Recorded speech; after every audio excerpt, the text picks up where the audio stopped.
pašalpos bedarbiams moterims vaikams iki 3 metų.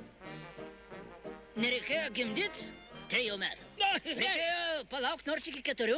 Ne taip supratot, meras, sakau, kada mokėsim pašalpas bedarbių moterų vaikams iki 3 metų. Vaikams. Taip. A kiek tų vaikų? Apie 120.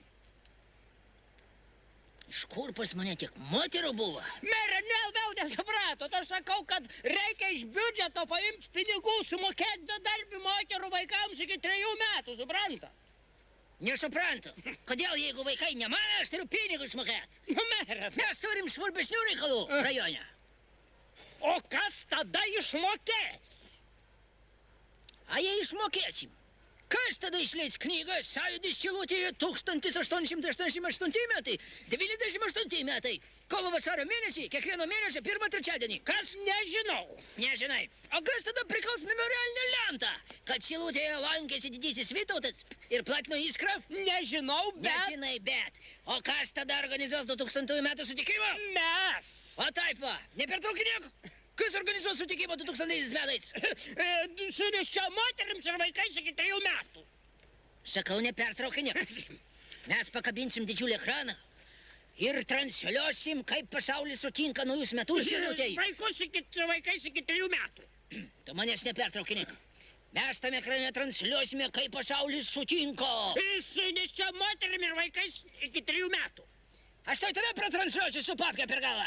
Ponas mere, tai kaip kitaip atkreipsi jūsų dėmesį, va? Man jų problemas.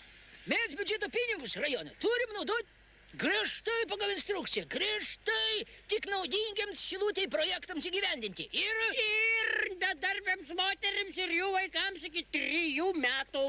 Nu, klausyk, tu jau man daėdė. Nu gerai, pasvarstykim. Jeigu mes pinigus sumokėsim vaikams iki 18 metų... Iki 3 metų, ponas mera, 3. Gerai, iki 3, nesiginčiau. Ir jų bevaikiams moterims... Ne bevaikiams, bedarbiams, ponas mera, bedarbiams. Nu gerai, ir betėviams moterims... Bedarbiams moterims ir jų vaikams iki 3 metų. Nesiginčiau. Jeigu mes tas pinigus išmokėsim, tai už kokius 6 mes tada Šilutėje statysim Disneylandą, ha? Nežinau. O taip, todėl jokių pašalpų betėviams moterims ir vaikams iki 18 metų. Todėl jokių pensijų. Tik tai Disneylandas gali išgelbėti Šilutę nuo potvynio, supratai? Viskas, pirminiai darbus.